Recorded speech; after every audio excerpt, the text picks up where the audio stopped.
right. No. All right, just tell me when. All right, welcome, everybody. This is the Legislative Rules and Governmental Operations Committee, and it's May 2nd, 2024. And so it's called to order.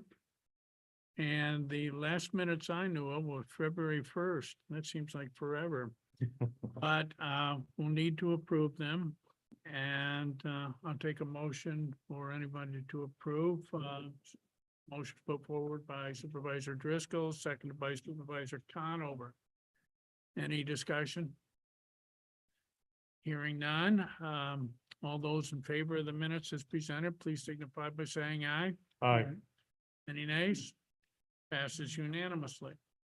All right, the first item we're going to deal with is county clerk. And it's, we do have an action item. And it refers to 18,000 from the budget code and so forth, but I'll let the County Clerk Black, would you elaborate on your request? Sure. We are requesting a transfer of $18,000 from our budget code, county clerk salaries regular, for that to be transferred partially to salaries part-time and partially to travel, education, and conference. This year, our DMV supervisor resigned in January. We still have not filled that position. So there's a surplus of 20,000, at least 20,000 just for that position. Once we do hire the supervisor position, there will be another vacancy, which will be the senior motor vehicle licensed reg clerk.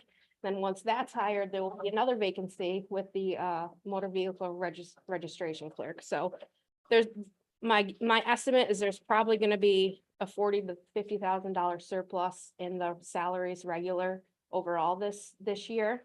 We do have two retired employees who have expressed their interest in working more hours.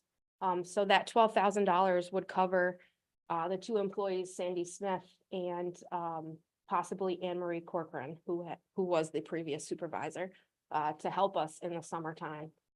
We are also going to be down one more reg clerk who is just being transferred over to DSS. So in regards to the travel education conference budget line, there's a little amount there, $750, which is not even going to cover our first conference for Linda and I, my deputy and I. So I think there needs to be more money in that budget line to train and educate our 20+ staff as well. So we're requesting the 18,000 be transferred, 12,000 to part-time salaries and 6,000 to travel, conference, and education. Questions, Supervisor Garachi? Oh, motion made to approve request, seconded by Supervisor Conover. Questions, discussion? Hearing none, seeing none. All those in favor of the request, please signify by saying aye. Aye. Any nays? All right, that passes. Any other discussion items from the county clerk? No, we've had some really positive feedback for the DMV and for the PISA permit office. Linda's doing a great job trying to clean that up. As most of you know, that's a huge job for one person. And we've got some really positive reviews. I don't think we've received any negatives, so that's a good thing. We've had quite a few spotlights for the DMV. I'm not sure if you've seen on the Warren County Facebook page, but we've had quite a few highlights on that. And everybody seems to be doing a great job, so. Right, very good to hear. All right. All right, privilege the floor. I'll open this up to non-committee members and members of the public. Have any questions, thoughts you want to share with us on this particular topic? All right, seeing none, we'll move on. Thank you, County Clerk Black. Thank you. All right, next, the Board of Elections. Commissioners Van Ness and McLaughlin are here. Would you please come to the table? And And, Morning. We apologize. We didn't realize our meeting had been stepped up and well, I guess you got several phone calls because that's what I'm thinking. All right, well, glad to see you here. And we have two action items. And I'll let you talk about the first one. They don't look like they're related. Well, they are related in a way, aren't they? Yes. But why don't you elaborate and explain to the committee what's going on? as you all know, we came to you a year and a half ago to buy new machines, purchase new machines.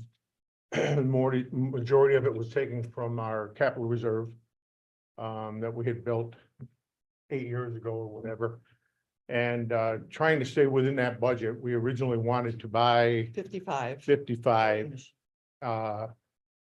And we ended up reducing it to stay within the budget to 45. Well, now with the law changing and the even year voting, we're a little nervous about the scanners. The actual scanners that scan the ballots, we want to make sure they're in line. We're asking and requesting to purchase 7 more scanners. The money will come out of our capital reserve for the price of $50,888. And we spoke with the county attorney about amending our resolution to include these 7 in the current contract.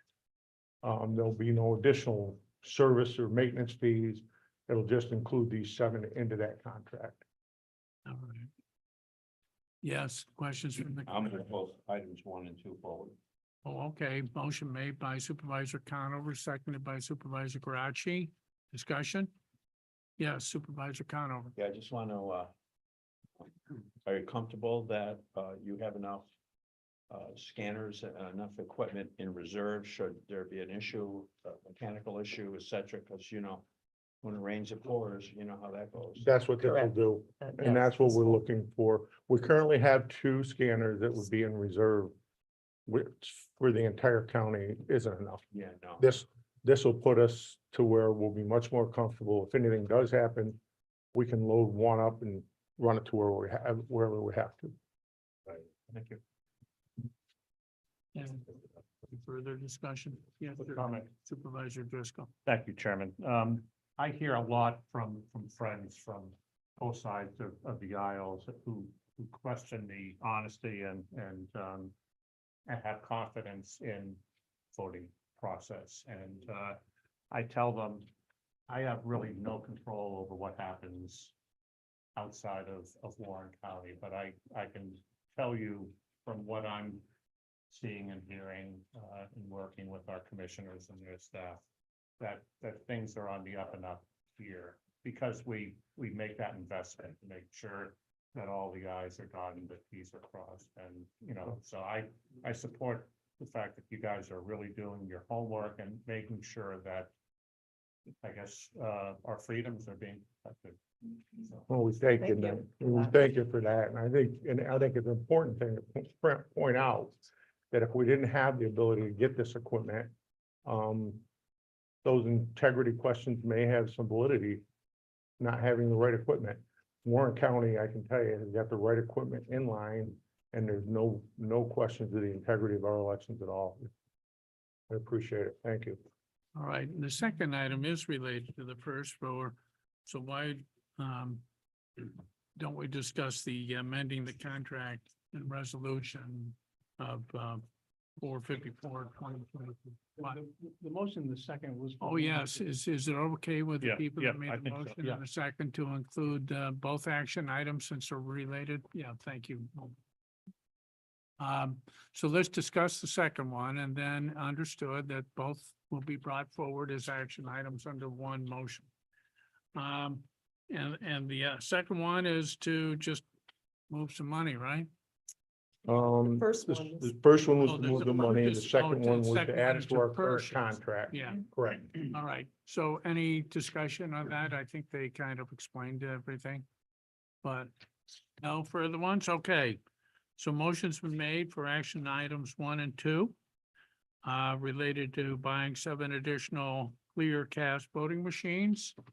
And all those in favor, please signify by saying aye. Aye. Any nays? Motion pass. All right, well, thank you. Thank Thank you. you. Thanks. Next,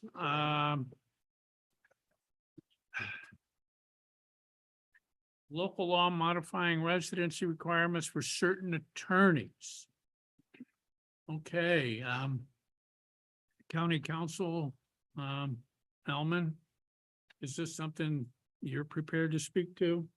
I'll defer to the county administrator. Okay, oh. Right, Thank you, Mr. Chairman. or county administrator, I'm sorry. Thank Went over them again. The district attorney has approached us and has requested that we consider waiving the residency requirements for assistant district attorneys. Not the first assistant district attorney, but all those additional ones. And it's for recruiting purposes.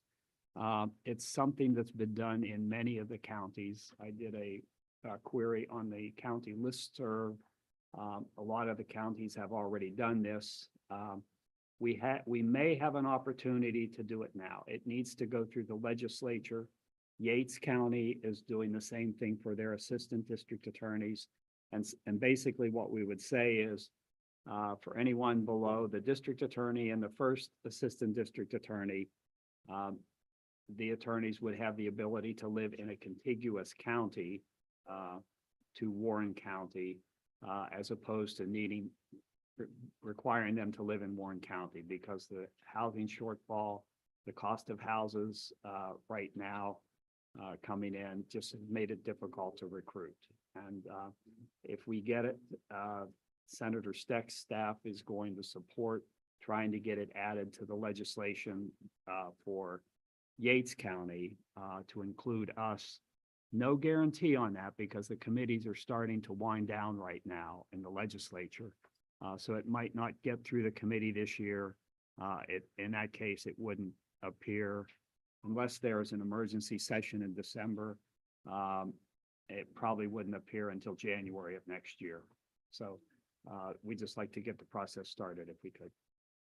And if I can add on to that, the local law drafted in front of you adds in the assistant public defenders as well as the assistant county attorneys under the concept and theory that if the district attorney's office is having recruitment issues and cannot attract attorneys to a very attractive position historically in the state of New York, which is to be an assistant district attorney, the challenge increases as you move through the public defender's office and then to the county's attorney's office to recruit attorneys to Warren County. Now, this is under Section 3 of the Public Officers Law. There's also counties that have received exceptions or amendments to that statute for their assistant public defenders as well as their assistant county attorneys. So the concept would be for all three classes of attorneys, excluding the district attorney, county attorney, public defender, and first assistant district attorney. It would open up the ability to recruit from adjoining counties. And in addition, so if we send this local law forward to the board, of course, it wouldn't be effective until the public hearing in June and passage in June, but still, Senator Steck's office said they'll go ahead if we pass this forward now, they will go ahead and add us to the legislation and try to get that in place pending the outcome on the local. All right, Yeah, I'll make the motion. I think it's a significant problem. This is a reasonable solution. all right, motion made by Supervisor Karachi, seconded by Supervisor Driscoll. Any further discussion? Yes, Supervisor Conover. Yeah, I mean, the way the trend line's going on this, I have a feeling we're gonna be visiting this issue really across the board. And really what it's saying here is, another way to say it is that if we cannot secure someone that we find satisfactory, that's a resident of the county, we have the ability to appoint someone that's not a resident. So it's not that we're bypassing that item. Is that it gives us a little more flexibility for attorneys within a larger marketplace. Am I saying that correctly? Yeah, and I think the practice is quickly moving towards recruiting from schools outside the area and often individuals who don't have, who weren't raised in Warren County. There's just not a large pool of law school graduates and attorneys who grew up here, who have chosen to come back here and are looking to a career in public service. Clearly that, I mean, as the county attorney, that would be a first preference of mine in a hiring position. But I also have to look at qualifications, experience, and all those other factors. And if you don't have an applicant, you can't even fill the position, much less compare competing applicants. We might want to ask the question as well as what do we do if we're not able to secure and fill these positions? Then we have a colossal problem. Well, I only if the committee would like to hear the answer to that question while I go on the much longer answer. The reality is it would impact the district attorney's office first because it's may be difficult to outsource that obligation. The public defender's office, there would be a larger share potentially of cases going to 18B attorneys at the higher rate and the county paying more to get defense attorneys on those cases. And for the county attorney's office, it would look like outsourcing areas of work to outside lawyers and law firms at a considerably greater expense than you would incur by having that staff on board. So the reality is if we can't fill those positions, it's not discretionary work in those three offices. And it's just going to be an increased cost to the county where we can in outsourcing. Yes. Supervisor. As Mr. Taplin said, our ability to increase the housing availability is certainly a concern. And, you know, great job, but no place to live, you're not moving, you know, so. Supervisor Conover? Yeah, if memory serves me, I think the state has also recently modified the reimbursement for attorneys, which are, I believe, multiples. The rate is multiples what we pay our staff. Because I remember one of the issues back discussing this. I forget what the rate of reimbursement is, but it's For the 18B attorneys, that's it went from $75 to $100 an hour to $158 an hour. So in summary, and Supervisor Thomas and Wild are present now, that this is asking our state legislature to agree to amending the law for the sake of recruitment flexibility for assistant public defender, assistant district attorney, and the assistant county attorneys. Okay. Supervisor Conover? yeah, just to follow on our county administrator, I believe $158 an hour times, say 2,100 hours is $331,800. So if you want to know what the outsourcing might begin to cost, that's what it's going to be at a minimum. You're going to be obligated to pay that at least through certain departments.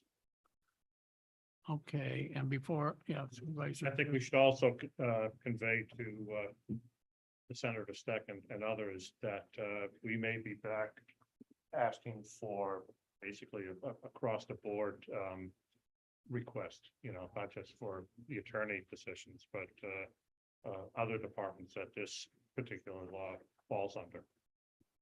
Yes. Thank you, Mr. Chairman. And as I talk to other county administrators, the majority of them do that for other positions in the county as well. Okay, any further discussion from committee?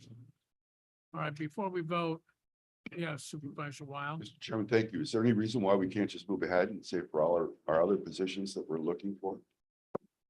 This is a, that's not really what was presented to the public for discussion at this committee. Maybe something to consider going forward, but today it's just what I said. it was. All right. If I'll open for privilege of the floor and public comment for non-committee members and or members of the public on this issue. Seeing none, let's vote. All those in favor of the item being presented before you today, please signify by saying aye. Aye. Any nays? All right, motion passes. Discussion items, none, referrals, none. Committee members, anything in addition to the agenda items that you would like to bring up or discuss at this time? All right, hearing none, how about a motion to adjourn? Motion made by Supervisor Karachi, seconded by Supervisor Thomas. All those in favor of adjourning, please